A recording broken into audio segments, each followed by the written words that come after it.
Eh bien, nous remercions ces deux jeunes artistes qui ont bien voulu nous divertir pendant cette première partie. Ces deux jeunes artistes ont promis certainement un brillant avenir, qu'en tout cas je leur souhaite. Ces deux jeunes artistes, tous les deux très jeunes.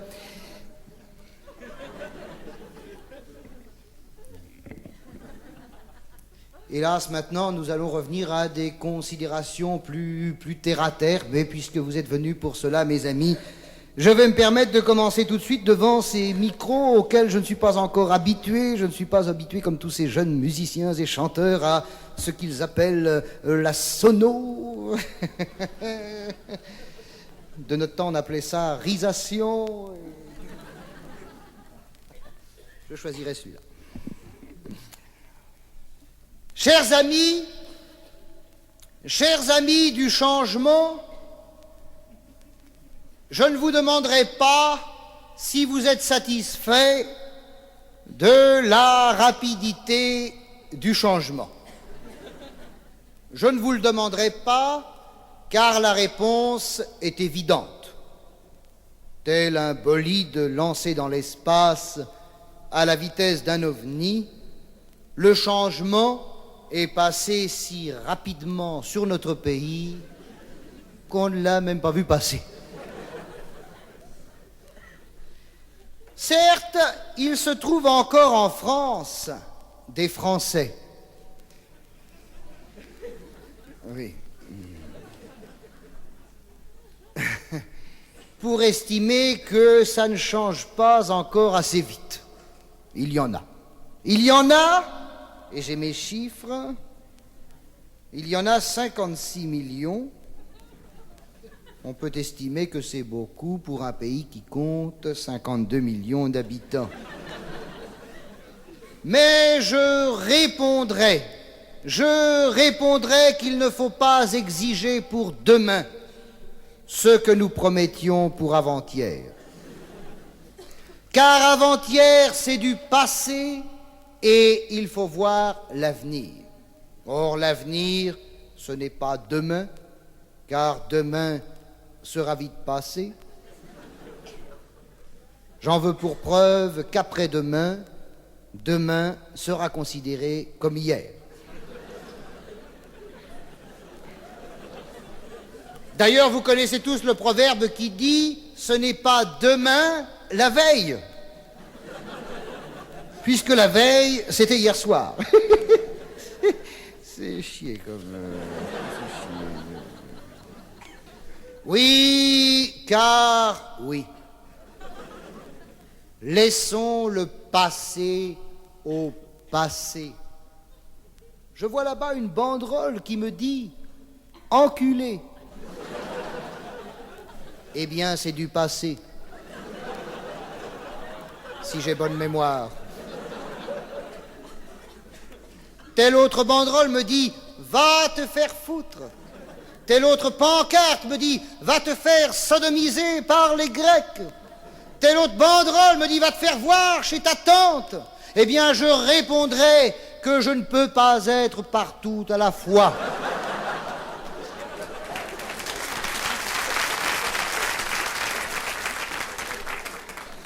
Et voyez-vous, même si je suis le seul et le dernier à le dire, je le dis car je le pense comme j'ose le dire, alors je le pense en le disant.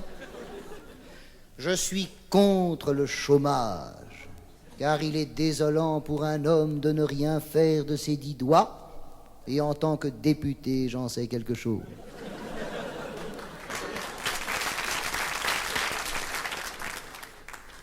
Je ne citerai qu'un exemple pour illustrer notre fidélité à nos engagements. Quand nous étions dans l'opposition, nous avions promis un service militaire de 6 mois. Eh bien, en le maintenant à 12 mois, nous avons doublé nos promesses.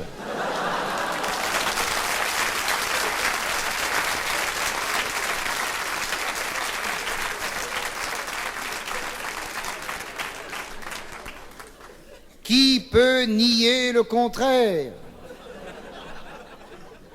Oui. Eh bien, Toutes nos réalisations sont basées sur ce système.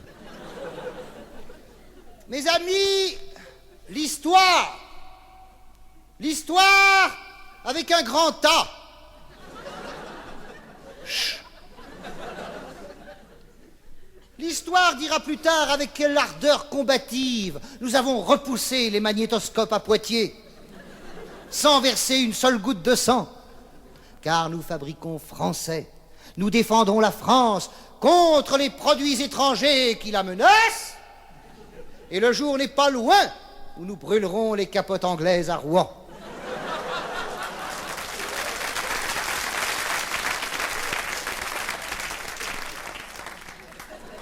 Mais je ne suis pas là pour vanter nos mérites, sinon je ne serais pas là. Ah non, attends. Non, arrête tes conneries, là. Je suis gouré la gueule, là. Non, non. Arrête tes conneries. Arrête. Je veux dire, non, arrête tes couilles. Je veux dire que si j'étais là, ben je suis là. Il y a une couille, là. L'autre doit pas être loin.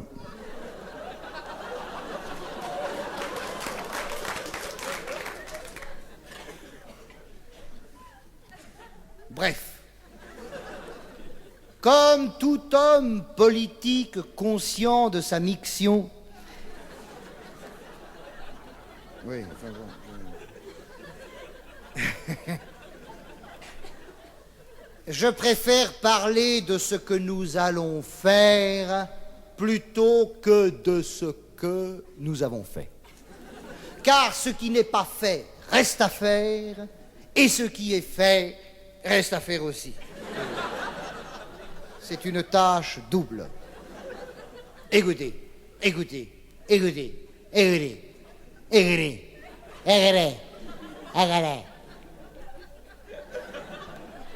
Si on avait tout fait, on n'aurait plus rien à faire. Et comme on n'a rien fait, on a tout à faire. Et ce qu'il y a, voyez-vous, c'est qu'on ne sait pas par quel bout commencer. Mais je vous promets que dès que nous trouverons un bout, nous irons jusqu'au bout de tous les bouts.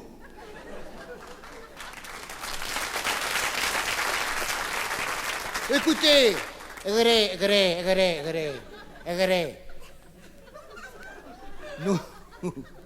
nous ne sommes au pouvoir que depuis 2 ans et demi. Il nous reste encore 4 ans et demi à tirer.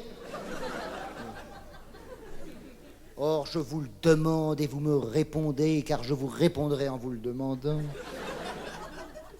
Qu'est-ce que 2 ans et demi comparé aux millions de mètres cubes déversés chaque semaine par les chutes du Niagara?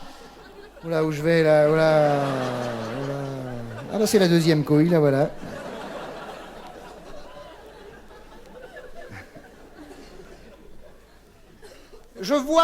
Je vois qu'il y a des jeunes parmi vous, et ça me fait penser tout d'un coup, oui, ça me fait penser spontanément que durant les 20 premières années de ma vie, moi aussi, j'ai été jeune. Ô jeunesse, généreuse dans ta contestation, nous partions sur les champs de bataille de l'écologie avec un sac à dos, un kill de pinard, un bout de sauce, une demi-livre de pain complet et des gauloises vertes. Avec des copines de passage, dont Madame Édith Cresson, née Batavia.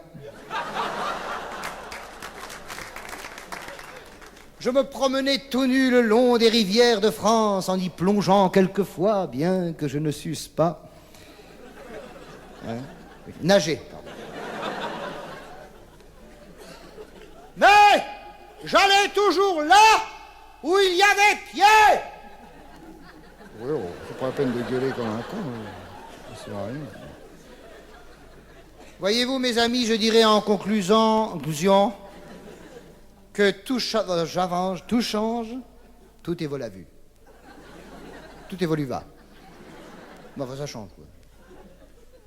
Et comme le disait le poète latin à qui voulait l'entendre, 1302-1804,